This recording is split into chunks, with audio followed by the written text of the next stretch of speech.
Underworld की दुनिया में एक से बड़ा एक सूरमा रहा है।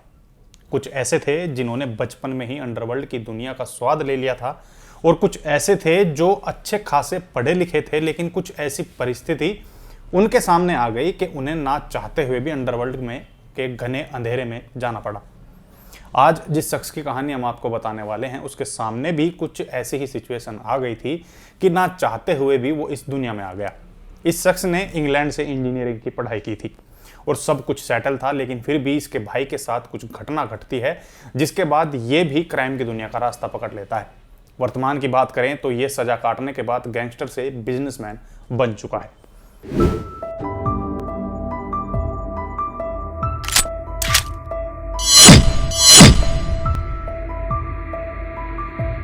नमस्कार क्राइम पेट्रोल फैमिली, मैं आकाश देशवाल एक बार फिर हाजिर हूं आपके सामने एक और नई वीडियो लेकर। उम्मीद करते हैं आप सब अच्छे होंगे। आज जिस शख्स की कहानी हम आपको बताने वाले हैं उसका नाम है अश्विन नाइक, अमर नाइक का छोटा भाई। अश्विन नाइक ने अपनी गर्लफ्रेंड नीता से शादी की और दोनों ने मुंबई से दूर चेन्नई में रहने का फैसला किया, क्योंकि अश्विनी नहीं चाहता था कि वह मुंबई में रहकर उस काम में उतरे जिसमें उसका भाई है, और अमर नाइक भी यही चाहता था। कहानी में आगे बढ़ने से पहले आपसे रिक्वेस्ट है कि आप हमारे चैनल को सब्सक्राइब जरूर कर लें और वीडियो को लाइक और शेयर करना बिल्कुल ना भूलें। साथ ही आप कमेंट करके हमें कोई अगर आप राय देना चाहते हैं तो वो भी दे सकते हैं। अमर नाइक की गैंग एक समय दाऊद की गैंग से कहीं ज़्यादा ताकतवर थी और वो दाऊद को दुबई जाकर मारने की फिराक में थे। करीब 500 लोग अमर नाइक की गैंग में थे, मगर दाऊद को कहीं ना कहीं इसकी भनक लग चुकी थी कि उस पर अटैक होने वाला है। तो दाऊद की डी कंपनी ने उससे पहले ही अमर नाइक की गैंग के लोगों को टारगेट करना शुरू कर दिया था। अब इस दौरान अमर नाइक ने अपने भाई को भी आगाह कर दिया था कि वह हो सके तो मुंबई से दूर रहे, क्योंकि यहाँ डी कंपनी और उसकी गैंग की तकड़ी गैंगवार चली हुई है और वो भी निशाने पर है। अब क्राइम ब्रांच के एक अधिकारी की माने तो अश्विन नाइक पर पहली बार 1988 में तब गोलियां चली थी जब वह एयरपोर्ट के बाहर पत्नी व 2 साथियों श्यामलाल यादव और प्रवीण राहणे के साथ था। ये दोनों साथी अमर नाइक के गैंग के सबसे खास आदमी थे, जिन पर दोनों भाई आंख बंद करके भरोसा करते थे। एयरपोर्ट से निकलकर वेस्टर्न एक्सप्रेस वे पर वीआईपी रोड के पास जब अश्विन नाइक की गाड़ी ट्रैफिक के चलते स्लो हो जाती है, और जैसे ही गाड़ी स्लो हुई वैसे ही डी कंपनी के लोगों ने गाड़ी पर ताबड़तोड़ फायरिंग करनी शुरू कर दी। फायरिंग करने वालों में सबसे खास आदमी था डी कंपनी का शूटर सुशील हडकर। सुशील पहले दाऊद के साथ और फिर छोटा राजन के साथ जुड़ा हुआ था। श्याम यादव अपनी ऑटोमेटिक गन से पूरी दिलेरी के साथ हमलावरों से भिड़ गया, लेकिन जल्दी ही उसकी गोलियां खत्म हो गई और वो मारा गया। अश्विन नाइक और उसकी पत्नी नीता इस वजह से बच गए क्योंकि दोनों ऐन वक्त पर एक गटर में छिप गए थे। बाद में सुशील को दिनेश जठार और रामू नामक 2 शूटरों ने गोली मारी। इसमें सुशील घायल हो गया था और इसके कुछ साल बाद उसकी एनकाउंटर में मौत हो गई थी।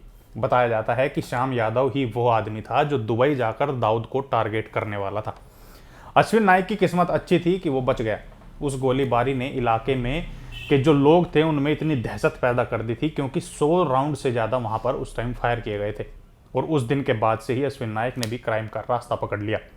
इसके बाद तो अश्विन नाइक अपने भाई के नक्शे कदम पर चलने लगा, और वो दिन भी जल्द आ गया जब इसका नाम पुलिस रिकॉर्ड में दर्ज होने लगा। 1992 में अश्विन नाइक पर आर्म्स एक्ट के तहत केस दर्ज हुआ। सेशन कोर्ट में अश्विन नाइक को पेशी पर लेकर जाना था, और ये वो समय था जब अमर नाइक जिंदा था। अमर नाइक हमेशा अपनी विपक्षी गैंग की गतिविधियों पर नज़र बना कर रखता था। उसकी गैंग के लोगों का एंटी गैंग के व्यक्तियों के साथ कनेक्शन होता था, जिससे सामने वाली पार्टी उसके खिलाफ क्या प्लान बना रही है, क्या उसकी चाल है, उसकी भनक पहले ही उसको लग जाती थी। अब इसी की मदद से फिर चाहे वो डी कंपनी हो या फिर गवली गैंग, उनकी इन्फॉर्मेशन अमर नाइक तक पहुंचती रहती थी। अब अमर विदेश में बैठा था तो एक दिन उसको खबर लगती है कि उसके छोटे भाई अश्विन नाइक को गवली गैंग के लोग मारने की फिराक में, और उन्होंने पेशी के दौरान अश्विन को ठोकने का प्लान बनाया है। अब अमर नाइक ने इसकी जानकारी भारत में बैठे अश्विन को दी। अश्विन नाइक पेशी को किसी भी हालात में कैंसिल नहीं करना चाहता था। वहीं अमर नाइक चाहता था कि उसका भाई कोर्ट में पेशी के लिए ना जाए, लेकिन अश्विन नाइक अपने प्लान के मुताबिक पेशी पर जाता है, और वो अपने लोगों को कोर्ट में मौजूद हर एक संदिग्ध आदमी पर नजर रखने को कहता है। साथ ही अश्विन नाइक अपने लोगों को ऑर्डर देता है कि अगर कोई भी गवली गैंग और डी कंपनी से जुड़ा व्यक्ति उन्हें कोर्ट में दिखे तो बिना कुछ सोचे समझे उसे मार दो, उस पर गोलियां चला दो। लेकिन अरुण गवली बहुत शातिर था। उसने एक ऐसे व्यक्ति को हायर किया था जिसका कोई क्रिमिनल बैकग्राउंड नहीं था, और उस व्यक्ति का नाम था रविंद्र सावंत। अब रविंद्र सावंत वकील की पोशाक में अंदर पहुंचता है और देरी ना करते हुए अश्विन नाइक के पीछे उसके सिर में एक गोली मारता है। तभी वहां मौजूद पुलिस वालों ने रविंद्र पर गोलियां चलाई और गोलीबारी में रविंद्र जख्मी हो गया और पुलिस उसे काबू कर लेती है। अब अश्विन नाइक के सर में गोली लगी थी तो उसको तुरंत अस्पताल पहुंचाया गया। गोली को निकाला गया, अश्विन नाइक को बचा लिया गया, लेकिन कमर से नीचे तक के शरीर ने उसके काम करना बंद कर दिया। तब से लेकर आज तक वो व्हील चेयर पर ही बैठा रहता है। अपने भाई अमर नाइक के निर्देश पर वो फिर वहां से काठमांडू और वहां से सीधा कनाडा पहुंचा और वहां अपना इलाज कराया, लेकिन इससे कुछ ज़्यादा फर्क पड़ा नहीं। जब उसे यहाँ भी फायदा नहीं हुआ तो वो फिर अमेरिका गया और फिर कई महीने इलाज कराने के बाद भी कहते हैं कि डॉक्टरों को आज तक उसके पैरालाइज को ठीक करने का इलाज नहीं मिला। इस हमले के बाद अमर नाइक ने गवली गैंग के लोगों को चुन चुन कर मारना शुरू कर दिया। अरुण गवली दगड़ी चोल से बाहर नहीं निकलता था और इसी वजह से अमर नाइक अरुण गवली तक नहीं पहुंच पाया। फरीदाबाद में अमर नाइक ने अश्विन नाइक को सेफ हाउस में रखा और वो दिन भी जल्द आ गया जब एक मर्डर केस के चलते अश्विनी नाइक को दिल्ली को छोड़ना पड़ा, क्योंकि अगर वो दिल्ली में रहता तो पुलिस उसको वहां से कभी भी उठा सकती थी। जिसके बाद अश्विन नाइक को उसके भाई ने कोलकाता शिफ्ट करा दिया। अब अश्विन का प्लान बांग्लादेश फरार होने का था। जब अश्विन अपने 2 साथियों के साथ बांग्लादेश बॉर्डर पहुंचा तो वहां उनको अरेस्ट कर लिया गया और उसको दिल्ली पुलिस के हवाले कर दिया गया। 1998 में गिरफ्तारी के बाद दिल्ली में उस पर हथियारों की स्मगलिंग को लेकर केस दर्ज हुआ और 5 से 7 साल उसने दिल्ली तिहाड़ जेल में गुजारे। अब 10 अगस्त 1996 में अश्विन नाइक के भाई अमर नाइक को पुलिस एनकाउंटर में मार दिया गया। ये वो समय था जब अश्विन नाइक जेल में था।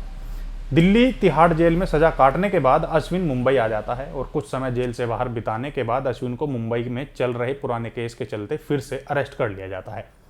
इसी दौरान डीएमसी कॉरपोरेटर नीता नायक, जो कि अश्विनी नाइक की पत्नी थी, उसकी 13 नवंबर 2000 को उसके घर के बाहर ही उसकी हत्या कर दी जाती है और इस हत्या में भी अश्विन नाइक का हाथ बताया गया।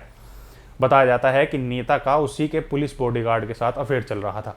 आधे से ज़्यादा अश्विन अपनी ज़िंदगी जेल में काट चुका था। अश्विन नायक के एक के बाद एक केस खत्म होते जा रहे थे।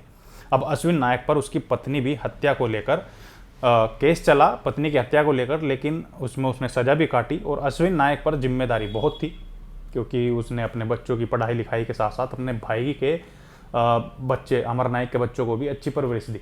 अश्विन नायक का जेल में आना जाना लगा रहता था। कहते हैं अश्विन नायक ने एक दिन बिल्डर से पैसे की डिमांड की थी, तो 20 दिसंबर 2015 को बिल्डर ने अश्विन को 50 लाख रुपए देने को कहा और अश्विन को दादर में बुलाया। अब अश्विन का वहां आने का पुलिस वेट कर रही थी, क्योंकि बिल्डर और पुलिस दोनों आपस में मिल चुके थे। जैसे ही पैसे लेने की बात पर पैसे लेने अश्विन दादर के भवानी शंकर रोड पहुंचा तो पुलिस ने अश्विन और उसके 4 साथियों को वहां से दबोच लिया। कहते हैं कि इस केस में उसने 6 साल सजा काटी और साल 2022 में वो अपनी पूरी सजा काट कर बाहर आ गया। बाहर आने के बाद अश्विन ने अपने बेटे की शादी की और आज भी अश्विन नायक ने इलाके में अपने भाई के नाम को कायम कर रखा है। उसकी गैंग में जुड़े लोगों को उसने 1 नंबर का काम दिलवाया है। फिलहाल अश्विन नायक अपना बिजनेस देख रहा है और आज भी वो अपनी गैंग के लोगों के टच में है। तो दोस्तों, ये थी अश्विन नायक की कहानी। उम्मीद करते हैं आपको ये कहानी जरूर पसंद आई होगी। साथ ही इस कहानी से रिलेटेड जो भी आपकी थॉट्स हैं या जो ये कहानी आपको कैसी लगी, इससे रिलेटेड आप इस कहानी पर कमेंट जरूर करें। साथ ही इस वीडियो को लाइक और शेयर करना बिल्कुल ना भूलें। अब मुझे और मेरे कैमरामैन तिलक शर्मा को दीजिए इजाजत। नमस्कार।